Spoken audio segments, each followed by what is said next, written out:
Hi, my name's Ramona. And I gave up my home and $70,000 to help my son's family.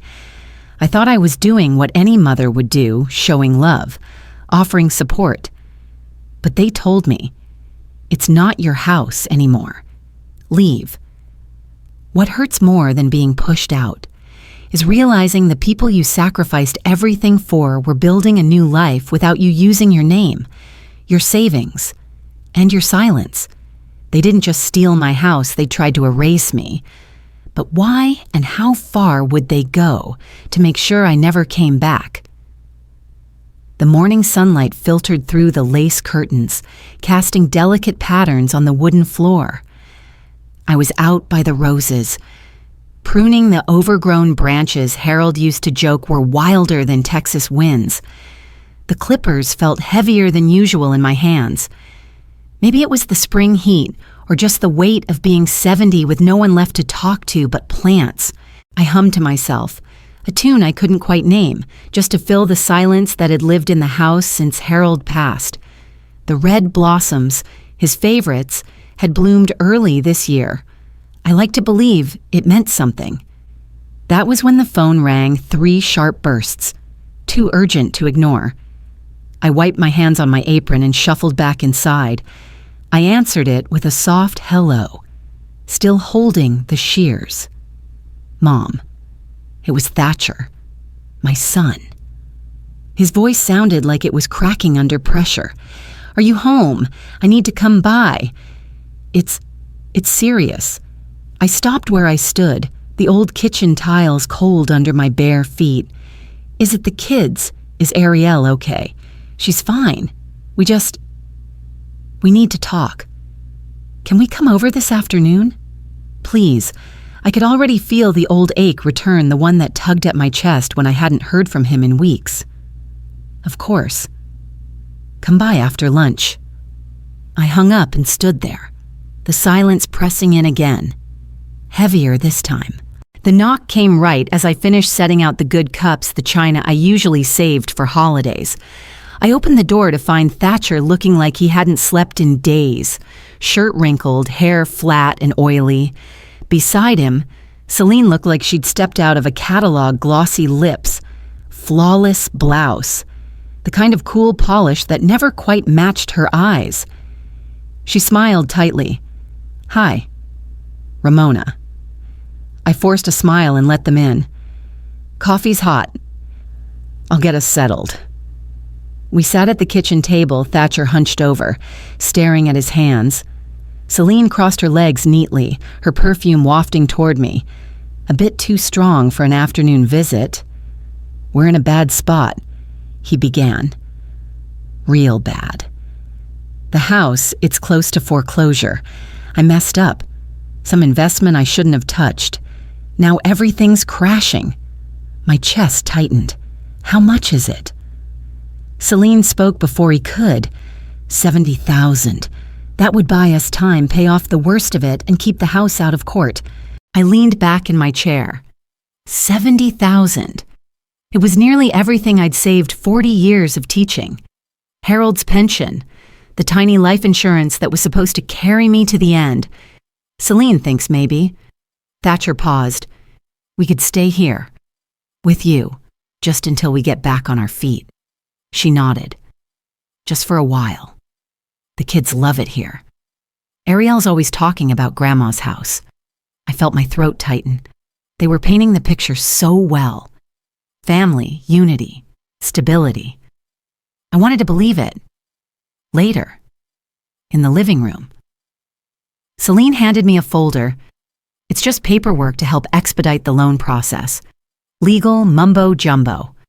I opened it, pages filled with language I didn't understand, lines to sign, initials to mark. I looked at Thatcher. Have you talked to a lawyer? He shook his head. We don't have that kind of time. My fingers trembled. I thought of Harold, of the years we'd scraped by, of birthday parties in this house, of Ariel's laughter in the hallway.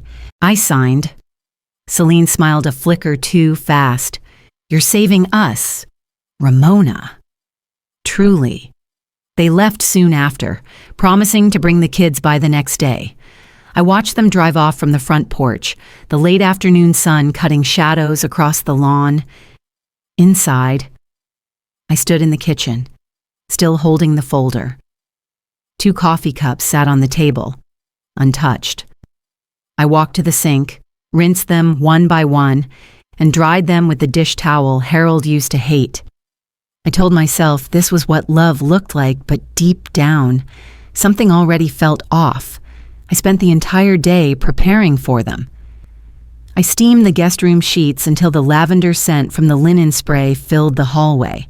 I placed extra pillows on the bed, fluffed them twice, then lined up 2 sets of folded towels, one blue, one beige on the foot of the mattress. The kitchen table was set for 5, the good plates out, silverware polished. Apple cobbler sat cooling on the counter. The oven timer had beeped an hour ago, but I didn't take it out immediately. I'd been too busy adjusting the lighting in the living room, making sure it looked warm and lived in, not too dim, but not too bright either. By 6, the sun had dipped below the fence line. I turned on the porch light and stood by the front window, arms crossed against my apron. Every so often, I'd check the street. I didn't sit. Something told me if I sat, I wouldn't be able to get back up. 7 o'clock came and went. No call, no knock. I dialed Thatcher's number, straight to voicemail.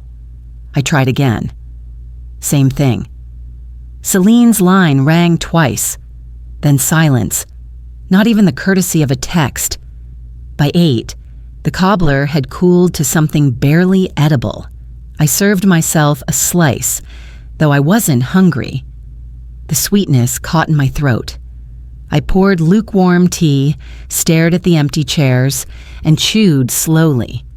The clink of my fork against the plate echoed louder than the TV, which I'd turned on for background noise.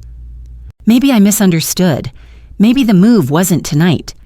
Maybe I jumped the gun. But hadn't he said today? Hadn't he sounded desperate? I rinsed the dishes, wiped the counters down again. The porch light stayed on as I shuffled off to bed, robe tight around me. I left the hallway light on too, just in case. The next morning, I walked to the corner store for milk. On the way back, my neighbor, Harriet, waved me down from her porch. "Hey, Ramona," she called. "You have a lot of action over there last night." I blinked. "Pardon?" I thought I saw a moving truck out front. Maybe 10:30. Figured your son and his wife finally made the move. My grip tightened on the grocery bag. I know. I mean, they were supposed to, but they didn't come by. She looked confused. Huh. Well, truck was there for at least an hour. Thought it was them. I managed a polite nod and walked faster. My chest buzzed, like all the oxygen had evaporated. I pushed through my gate and hurried up the walkway. Everything looked normal. My flowers, my flagpole, my porch swing. But I knew something wasn't right. I knew it before I reached the door. My key didn't fit. I jiggled it, then pulled it out and tried again. Nothing. Like the lock had been changed. My heart dropped to my stomach. I moved around to the back, tried the mudroom door. Same result. Locked out. The windows were closed, blinds drawn. I cupped my hands and peered inside. The rug in the foyer was different, brighter, floral. My rocking chair was missing. A lamp I didn't own stood in its place. I stepped back slowly, breathing through my nose. My phone shook in my hand as I called Thatcher. No answer. I tried again. This time Celine. The line connected. She picked up. Her voice was cool. "Hello, Celine." "It's me. I just tried to go inside. My key doesn't work." She paused. Just a breath. Then Ramona. "This isn't your house anymore." I didn't drop the phone. I just stood there, staring at my reflection in the glass, as if it belonged to someone else. Mrs. Halbert's guest room was quiet. too clean, and smelled faintly of rose-scented laundry detergent. I woke before sunrise, not because of any alarm, but because the silence had weight. It settled into my chest like a stone. I lay there for a while, listening to the hum of her refrigerator from down the hall and the occasional creak of the wood siding expanding as the day warmed. My phone rested on the nightstand beside a glass of untouched water. Still no calls, no messages, no explanation. I'd made excuses in my mind all night. Maybe they'd gotten the dates mixed up. Maybe the locks were changed for another reason. But no amount of rationalizing could drown out the echo of Celine's voice. This isn't your house anymore. I didn't tell Mrs. Halberd that part. Not yet. I simply said there had been some family confusion, and she hadn't pressed, but I saw the look in her eyes. She knew something was off. I couldn't bring myself to explain it all, not until I understood it myself. Later that morning, I sat at the kitchen table with a cup of coffee I didn't finish. My phone buzzed. A reminder popped up on the screen. It was my birthday, 68 years old. I stared at the screen, then swiped it away. I didn't expect a party, but a text, a call, anything. The day passed slowly. I stayed out of the way, offering to run errands or fold laundry just to keep busy. Mrs. Halberd insisted I relax, but I couldn't sit still. I ended up organizing her spice rack and washing the patio cushions, anything to avoid staring at that blank phone screen. That evening, I sat on the edge of her porch and opened Facebook. I shouldn't have looked. I know better. But there it was, a stream of smiling faces at a dinner table dressed in gold and cream, balloons floating above, candles lit on a cake. The caption read, "Happy birthday to the best mom and role model. Celine's beautiful mother," dozens of comments, heart emojis, well wishes. Celine beamed in every photo. Thatcher sat beside her, holding a wine glass. I stared at the screen until my vision blurred. My own birthday had vanished. No mention, no memory, just silence. That night, just as I was setting my phone down, it rang. The name on the screen made my heart leap. Ariel. "Hi, Grandma," her voice chirped, warm and distracted. "Hey, sweetheart," I answered, trying to sound steady. "Thank you for the bracelet," she said. "It's so pretty. I didn't know you picked such cool colors. Aunt Celine said you asked her to sign the card.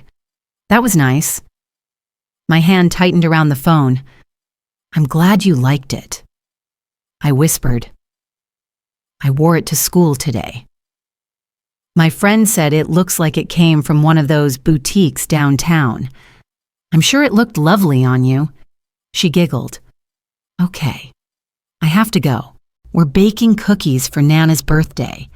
I'll send you a picture later. Love you." The call ended before I could reply.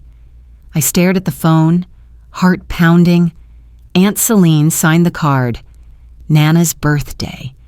I wasn't her Nana. I opened my purse and pulled out the birthday card I had written.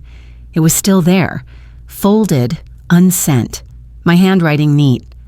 A little shaky near the end. The card was never delivered. The photo was in the same pocket. Ariel, age 5, wrapped in a towel on my porch after running through the sprinklers. Her hair was wet, cheeks flushed, and she was laughing real, full laughter. I'd taken that picture myself.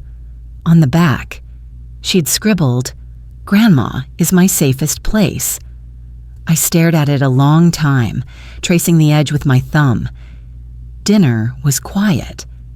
Mrs. Halberd had made baked ziti and garlic bread, something she called a comfort classic. She tried to chat about the weather, about her cousin's bunion surgery, about a new brand of dish soap she liked. I nodded and smiled in the right places, but my mind was elsewhere. "They're not just taking things from me," I said finally, my voice so soft I almost didn't hear it myself. "They're rewriting who I am." She didn't say anything, just reached over and gave my hand a gentle squeeze. Later that evening, after she'd gone to bed, I sat outside on a plastic lawn chair. The sky was clear, stars scattered in a way I hadn't noticed in years. I pulled the birthday card from my pocket, unfolded it, and read it one last time. Then I held it close, like a photograph of someone who'd moved away without saying goodbye. I wasn't erased in one day. It was a slow, careful deletion, one memory at a time. I woke with my mouth dry and the bitter aftertaste of a night spent replaying the same sentence over and over in my mind. This isn't your house anymore. The words didn't sting as much as they weighed like something heavy settled on my chest and refused to move. Mrs. Halberd had already left for her weekly prayer group. She'd left a note on the kitchen counter that read, "Make yourself at home," followed by a smiley face. I stared at it longer than I should have before folding it into my purse. I caught the early bus into downtown. My plan was simple: visit the city assessor's office, look at the records, and prove to myself this was all some colossal misunderstanding. Maybe there'd been a clerical error, maybe a misfiled deed, something to explain the lock, the silence, the absence of my name in their lives. The clerk behind the glass window was polite, if a bit rushed. She typed quickly, tapping the keys with long red nails. Name Ramona Delaney, 47 Hollis Drive. Her eyes scanned the screen. That property is no longer under your name, ma'am. I'm sorry. She leaned over and pressed a button. A few seconds later, a printer hummed to life. She slid the document toward me. It was in bold lettering, Celine Voss and Thatcher Voss. No mention of me. Nowhere. I stared at it for what felt like a full minute. The kind of stare where everything around you blurs, except the thing that's just shattered you. I remembered the day Harold and I signed the original mortgage papers. He'd held my hand as we walked out of the bank, saying, "You'll never rent again. This is our stake in the ground." That house had held our whole life, every year of raising Thatcher, every argument, every reconciliation, and now, on paper, I had never existed inside it. I folded the printout neatly, tucked it into my purse, and left without a word. The walk back to the bus stop was slower. I didn't know what I was doing, but my feet took me there anyway back to the house. I stood at the edge of the driveway for a while before climbing the steps. I didn't ring the doorbell. I didn't knock. I just stood there, needing to be near it, to feel if anything was still mine. I didn't hear them approach until one of them cleared his throat. "Ma'am, we need you to step off the property." I turned around slowly. 2 police officers. Both looked young, barely out of training, their faces neutral, but polite. "There's been a call," one said. "New owners filed a complaint." "I'm not trespassing," I said calmly. "I built this house. I understand, but you've been asked not to return." Across the street, I saw Mrs. Danvers from 2 houses down peeking through her blinds. Her expression unreadable, but I thought I saw a flicker of recognition, maybe even guilt. We used to exchange cookies at Christmas. I wondered if she'd pretend not to see me next time we crossed paths. I stepped down from the porch and onto the sidewalk. The officers didn't follow. I didn't speak again. I just walked, one foot in front of the other, until my legs started to tremble and my eyes burned from holding everything in. Back at Mrs. Halberd's. I made it as far as the bathroom before the tears came. Not loud, not messy, just hot, heavy drops that ran down my cheeks as I stared into the mirror. I looked older than I had 2 days ago, like the betrayal had seeped into my skin. I dialed Thatcher, straight to voicemail. Again, I tried one more time, nothing. A few minutes later, my phone buzzed. A text from Celine. It read, "Please don't come back again. It's awkward for everyone." I read it twice. Awkward. As if my presence was embarrassing. As if I were the problem. I didn't reply. I deleted the message and placed the phone, screen down on the counter. I stood there in silence until the bathroom fan clicked off. Then I looked into the mirror again. They want me invisible. That's the one thing I've never been.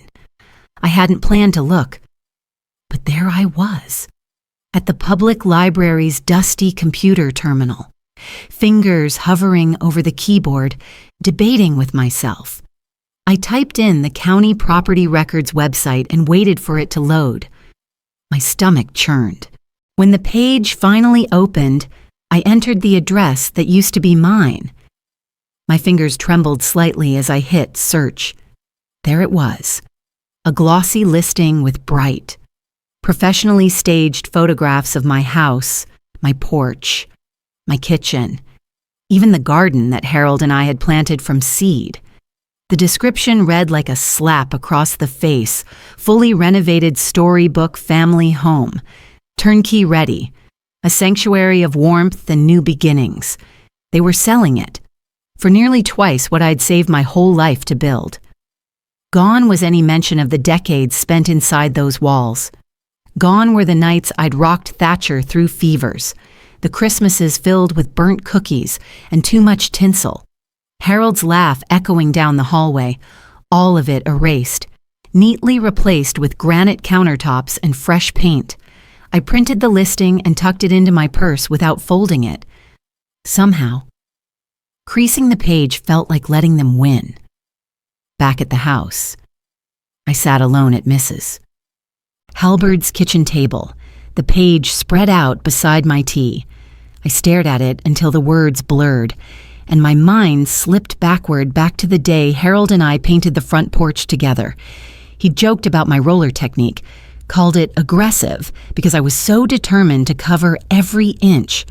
We'd ended up with paint in our hair and a sunburn we shared for a week. I remember digging the holes for the rose bushes, knees in the dirt, sweat dripping down my back. Thatcher had been small then, barely 7, handing me water and trying to bury his toy cars when he thought I wasn't looking. Buyers would walk through soon. They'd admire the arches and the wainscoting. They'd think someone crafted the place for beauty. They wouldn't know it was built with grief and patience, with every sacrifice Harold and I made so Thatcher could grow up with a backyard and a room of his own. A chime pulled me out of the past. My phone buzzed. A message from one of the women in my church book club. "Ramona thought you should see this." It was a link to a video, live streaming. I tapped it. Selene filled the screen, sitting in her living room. Backlit by the warm yellow glow of the sconce, Harold installed himself. She smiled for the camera, poised and perfect. "We started with nothing," she said, her voice as smooth as always. No handouts, no inheritance, just grit, love, and vision. I gripped the table's edge. Comments flooded in beneath the stream, so inspiring. You're proof that hard work pays off. What a beautiful home manifestation in action. She continued, "People think you need luck or rich parents, but it's about knowing your worth and refusing to settle. Thatcher and I, everything we have, we earned." I sat frozen, the room around me dim and still. Her words played again in my head, each syllable twisting into a lie more deliberate than the last. No handouts. Earned. My stomach flipped. I paused the video and stared at her smile. Frozen mid-sentence. There was something hollow behind it, like she knew exactly what she was doing. I closed the phone and set it face down. Then I turned off the lights and sat in the dark. It wasn't just the house or the money. It wasn't even the silence. It was this need to rewrite me as the villain, to turn me into the thing they triumphed over. My absence wasn't enough. They needed to transform it into proof of their resilience. I reached for my journal, the one I hadn't touched in weeks. I opened to a blank page and wrote, I wasn't a gift card. I was a mother. Then I underlined it. The next morning, I sat in the cafe on Main Street, nursing a cup of coffee and circling names in the local legal directory. Real estate attorneys, elder law, fraud. I didn't have a plan yet, but I was tired of letting other people write the story. By the time I got back to the house, the sky was darkening. I opened the folder where I kept the deed printout, the listing, and a screenshot of Selena's live stream. I slid them into a manila envelope. If they wanted credit, they'll get their receipts too. They took my house, my name, and my place, but not my memory. The county clerk's office smelled like toner and tired carpet, and the fluorescent lights overhead did little to soften the tension that gripped my shoulders. I stood at the counter, watching the young woman behind the glass scroll through her screen, her nails clicking lightly on the keyboard. "What's your full name again?" "Ma'am," she asked, not unkindly. "Ramona Delaney," I said, my voice steady. "Delaney." She typed again, her brows dipping. There's no record under that spelling connected to any current residential deed. I leaned closer. "Try it with an I. Some people mess it up, Delaney." She nodded and entered it. "There we go," she said after a beat and printed a sheet of paper. And, "Looks like the power of attorney used this spelling. Legal ownership transferred through a document filed 4 weeks ago." She passed the page under the glass, and I stared at it. Ramona Delaney, a name close enough to be me, far enough to make me disappear, a name I never signed, a name they slipped through without telling me. This wasn't a typo. It was strategy, like drawing a chalk outline around a body and claiming the person was still whole. I folded the printout and slid it into my purse. My fingers felt ice cold. On the way to the bank, I rehearsed what I'd say. It felt absurd that I had to explain myself just to access the savings I'd built over decades of frugal living, grocery store coupons, and teachers' pensions. The teller recognized me immediately. "Morning, Mrs. Delaney." I smiled faintly. "I need to make a withdrawal from my primary savings." She asked for my ID, which I handed over, then began typing into her terminal. A moment later, her expression shifted. "I'm sorry. Ma'am, it looks like your account has been changed. It's now under a durable power of attorney." I blinked. "That's not possible. I never signed anything like that." She hesitated. "The file notes the change was made through an attorney. It names Mr.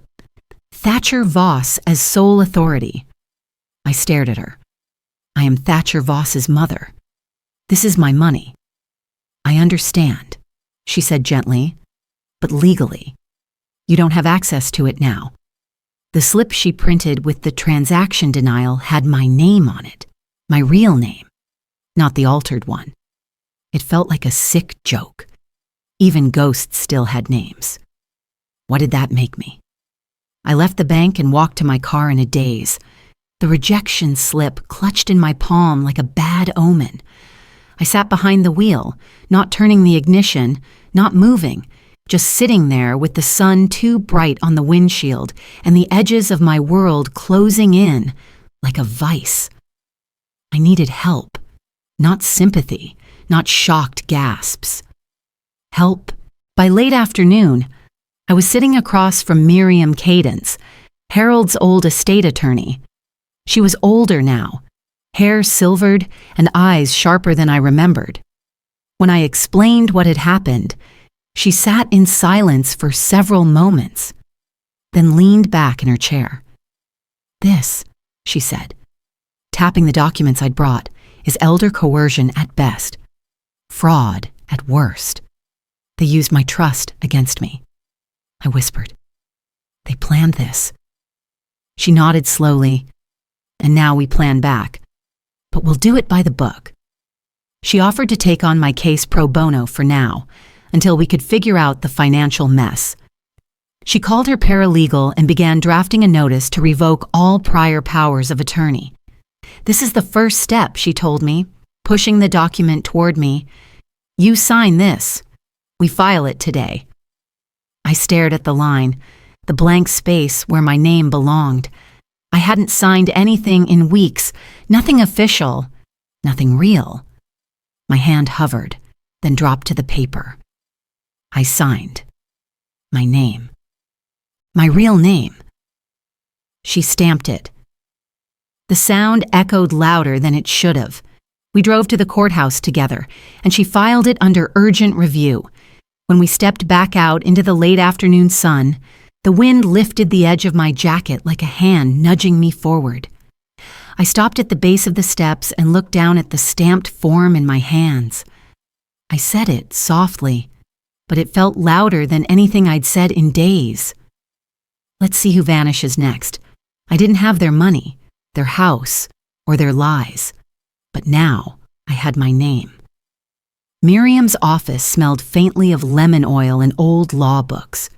Papers covered her desk in neat piles, bank records, copies of transactions, printouts with lines highlighted in red. I sat across from her, pen in hand, scanning one of the loan statements she'd retrieved from a financial subpoena. We'd been at it for hours, page after page, line after line, every deposit and withdrawal building a map of betrayal. My betrayal. I flipped through another stack and paused. S. Voss Holdings, LLC. I read aloud.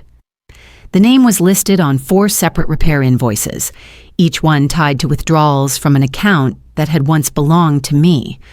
Roof work, plumbing upgrades, landscaping, they were all billed to that name.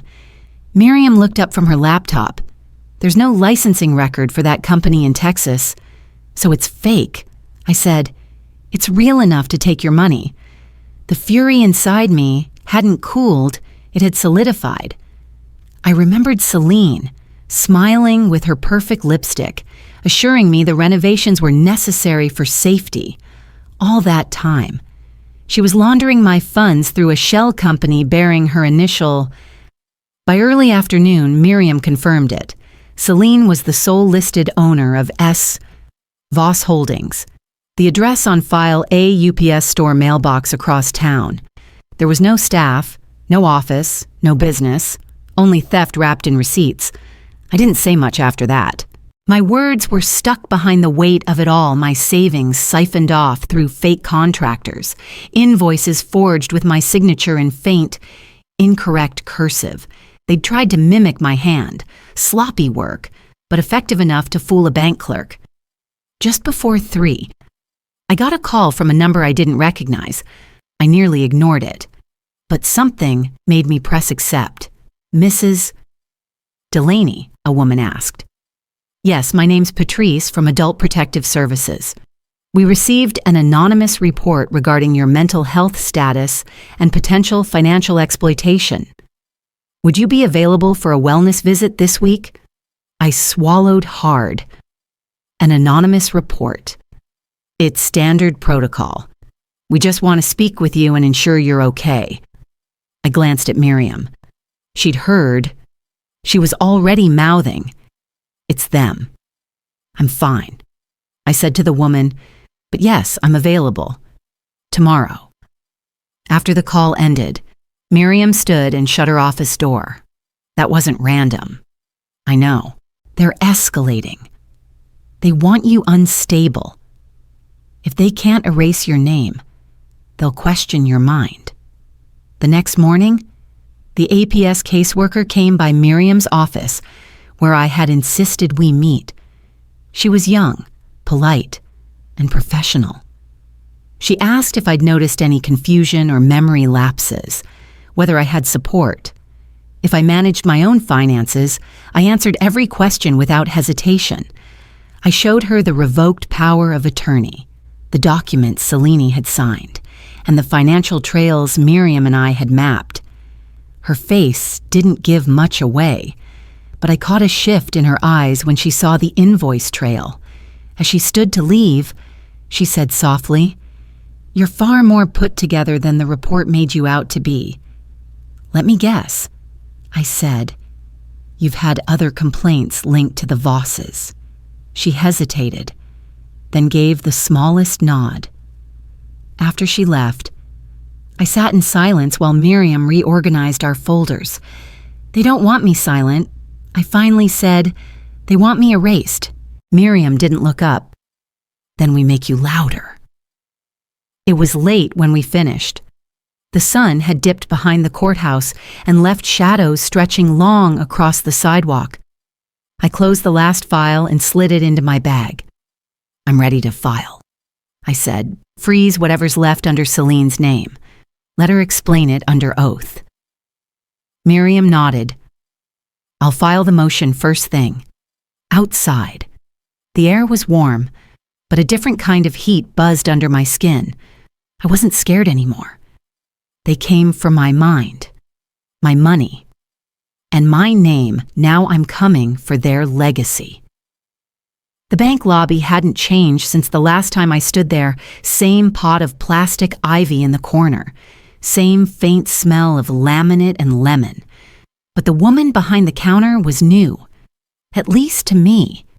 She glanced up from her screen, and her expression shifted when she saw my face. Mrs. Delaney. I nodded. She leaned forward slightly and lowered her voice. I saw you came in last month. I didn't say anything then, but I thought you should know your daughter-in-law. She's been changing more than just legal names. My breath caught. She reached beneath the desk, slipped a manila envelope through the window. These never went through formal audit. I probably shouldn't be doing this. But I knew something was off. You used to be in here every month. Then, nothing. Inside were copies of transaction alerts, edited transfer memos, notations tagged to accounts I didn't even know existed. Some were marked S, V, Holdings. Others just had initials and blank spaces. They were pulled, but never approved. Someone flagged them, but the process was interrupted. I left the bank with the envelope pressed to my chest like armor. It was nearly noon when I arrived at Miriam's office. She took one look at the documents and dropped everything else on her desk. That's enough to push for full fraud investigation, she said, flipping through the pages. We spent the afternoon hunched over her conference table, piecing together invoice dates, bank transfers, shell records. The same company kept appearing S, V, Holdings, on paper. It looked legitimate. In reality, it was air. A hollow container Celine had created to move funds into her personal account while calling them reimbursements. I'd always found her polished. But now, the polish looked like lacquer overwrought. By the time the sun started leaning toward the horizon, Miriam had filed a subpoena request for Celine's business records. Within the hour, a digital report came through. 8 transactions, each labeled home repair reimbursement, and each routed to Celine's private business checking. They weren't even subtle, just confident I wouldn't look. I stared at the entries and felt a memory pull me sideways. It was late March. Celine had called, frantic. The upstairs bathroom flooded, she'd said. A pipe burst near the toilet Ariel's room. We can't afford remediation and we can't risk mold. Thatcher had gotten on the line next, his voice quieter. Can you wire something tonight? Mom, we'll lose the room if mold sets in. I'd wired them $8,000 that evening. Sat on the couch and cried after. That transaction was right there on the list, moved from my account into SV, Holdings, and from there, into Celine's. By the next morning, I could barely speak without my voice quivering not from sadness anymore, but the kind of quiet rage that can boil steel. Miriam drafted the confrontation letter. 4 pages, bullet points, every transfer, every lie. She read the last line aloud to me. This letter serves as official notice that we are aware of the fraud committed under the guise of family trust. I took the pen and added one line at the bottom. In my own handwriting, if you wanted to destroy me, you should have finished the job. The courier delivered the letter that same afternoon at 6:12 p.m. My phone lit up with a voicemail. Celine. We never meant for this to get ugly, she said. Her voice was soft, rehearsed. Maybe we can still settle this privately. Just you and me. No more letters. Let's not ruin what's left. I didn't listen to the rest. I deleted it. The woman they painted as disposable had just become their worst-case scenario with a paper trail. I didn't plan to stop in front of the house that morning. It was muscle memory turning down the block, pulling up near the old oak tree, the way I had done for over 30 years. But the moment my eyes landed on the structure, I knew I didn't belong there anymore. The shutters were a different shade, cool gray instead of the dusty blue Harold had insisted on. The door had been replaced, sleeker, flashier, no longer the oak we stained ourselves the summer after Thatcher was born. Even the rose bushes were gone, dug up and replaced with artificial landscaping. Nothing remained of the home I built, not even the protection I'd installed. I leaned closer to the edge of the driveway, scanning under the eaves. No cameras. The ring system was gone, replaced by something newer, high-end, and likely tied only to Celine's phone. I turned away before I did something I'd regret.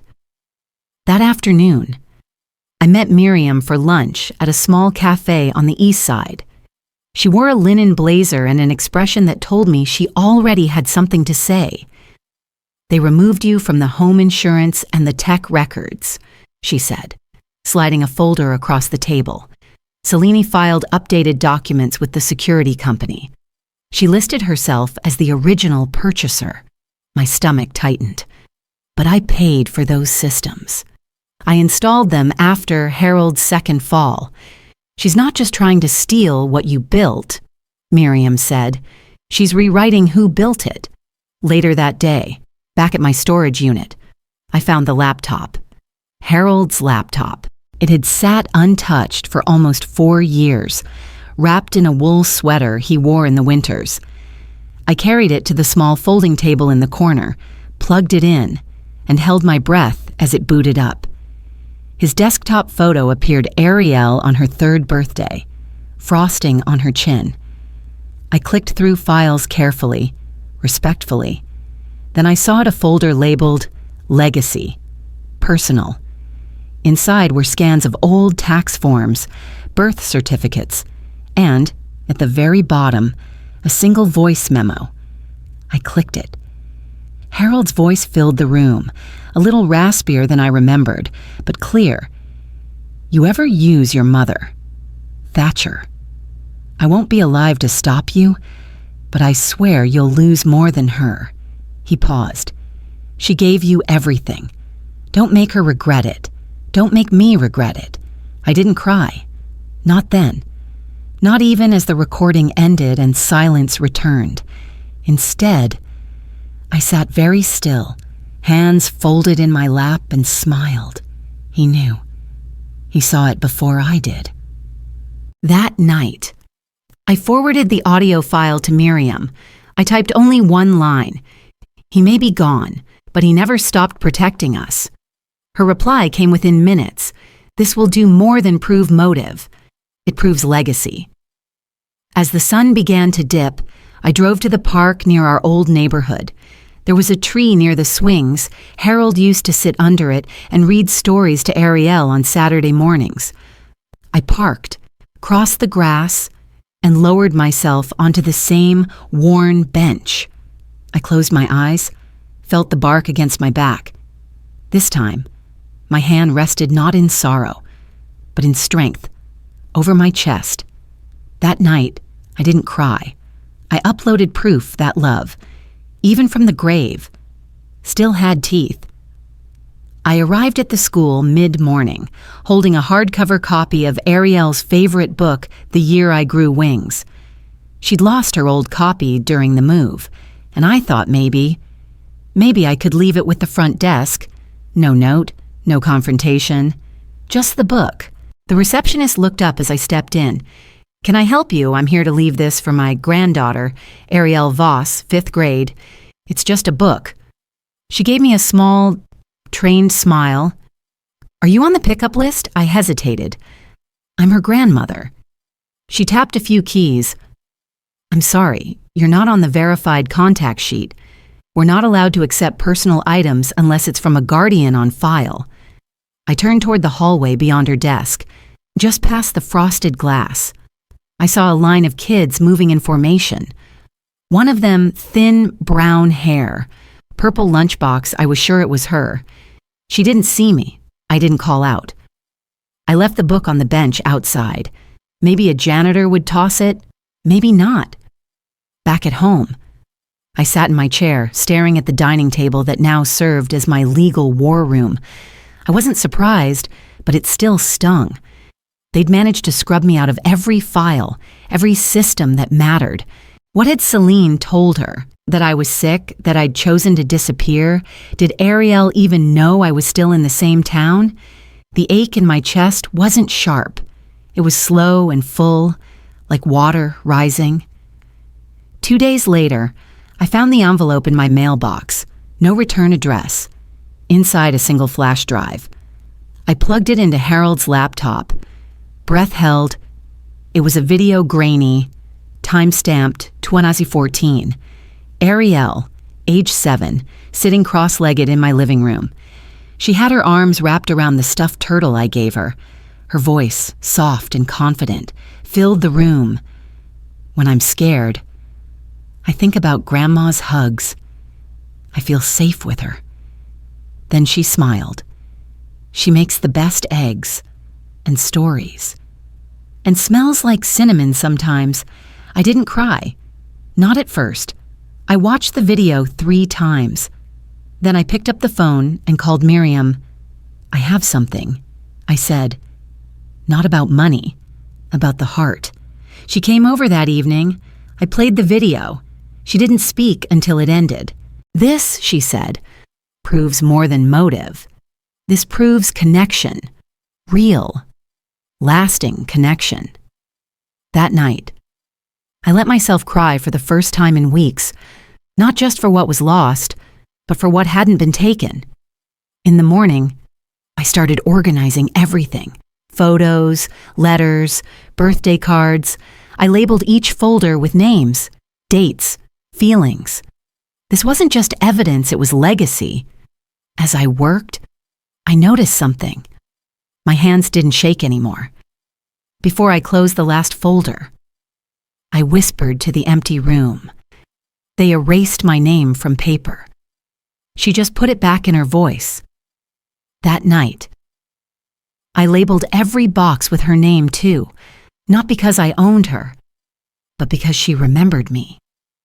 The first envelope came from the Mitchells, a cream card, embossed and simple, tucked in my mailbox without a return address. We didn't know. It read inside, "We're sorry." I turned it over in my hands, surprised at the tremble in my fingers. The Mitchells had lived across the street from me for nearly 20 years. They'd never spoken much, but they'd also never lied for Celine. That week, 3 more cards arrived. 2 neighbors knocked and left casseroles I didn't eat. One church acquaintance brought over a clipping from the bulletin. At the top, in cursive, it read, "Ramona Delaney Farewell Gathering. Thank you for all your years of service." The event had been listed for last Saturday. I blinked at the paper.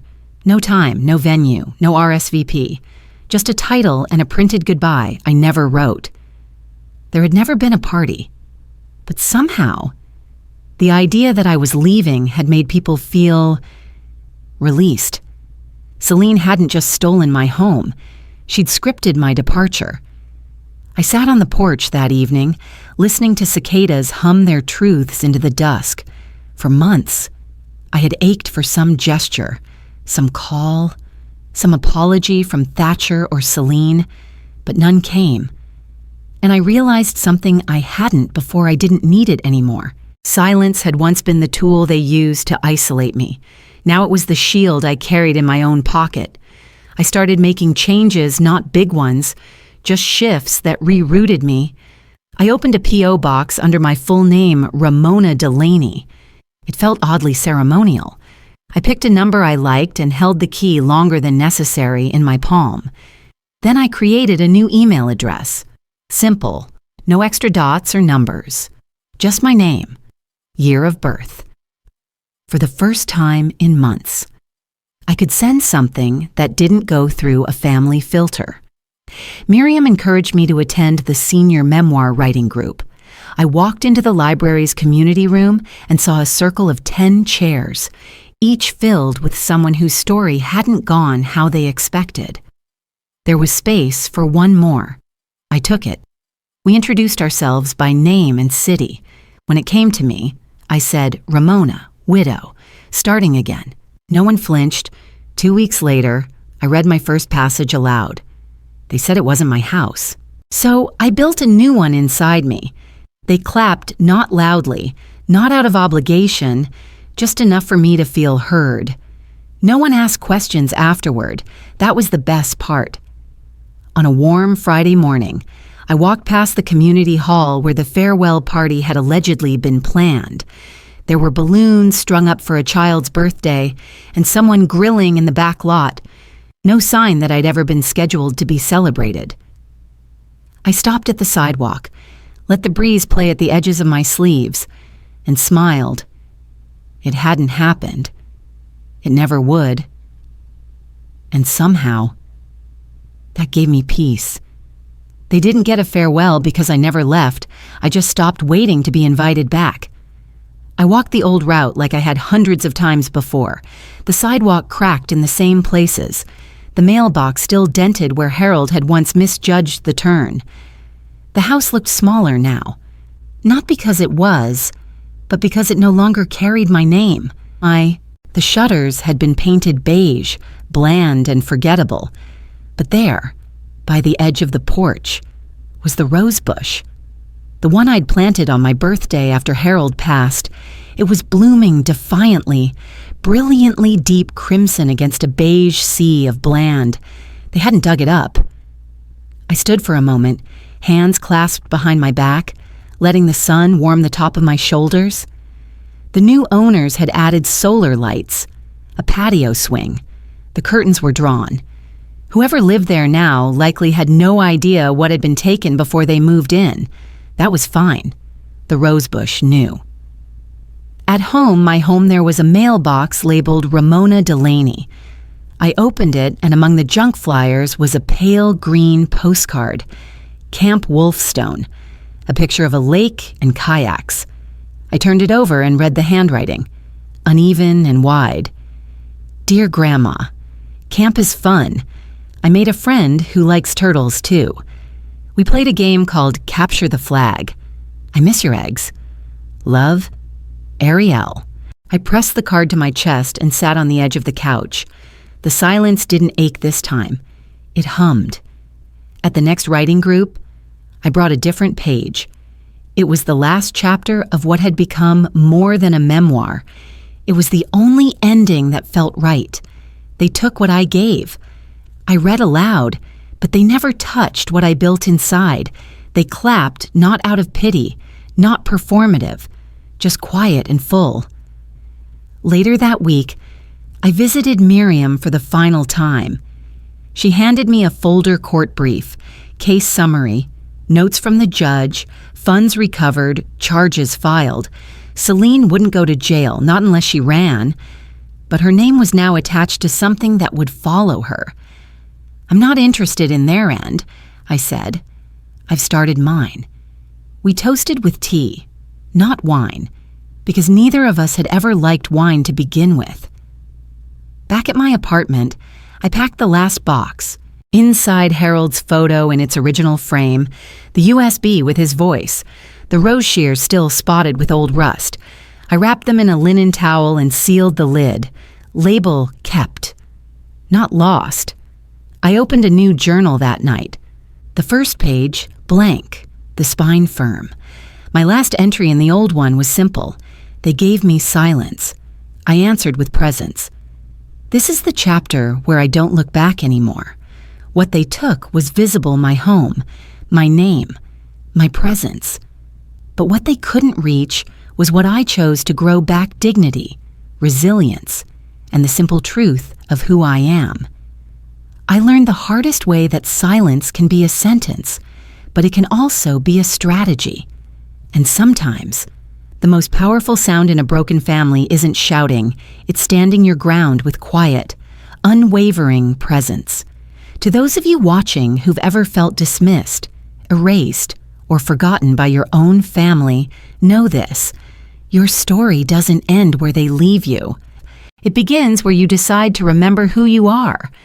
Now, I'd love to hear from you. Have you ever had to rebuild after betrayal? Do you believe legacy is something others give or something we claim for ourselves? Drop a comment and tell me where you're watching from. If this story touched your heart, press 1 in the comments or share what resonated with you most. And hey, if you want more true life stories like this one that honor resilience and dignity at any age, don't forget to subscribe to the channel. Hit that bell so you'll never miss the next story that just might speak directly to you.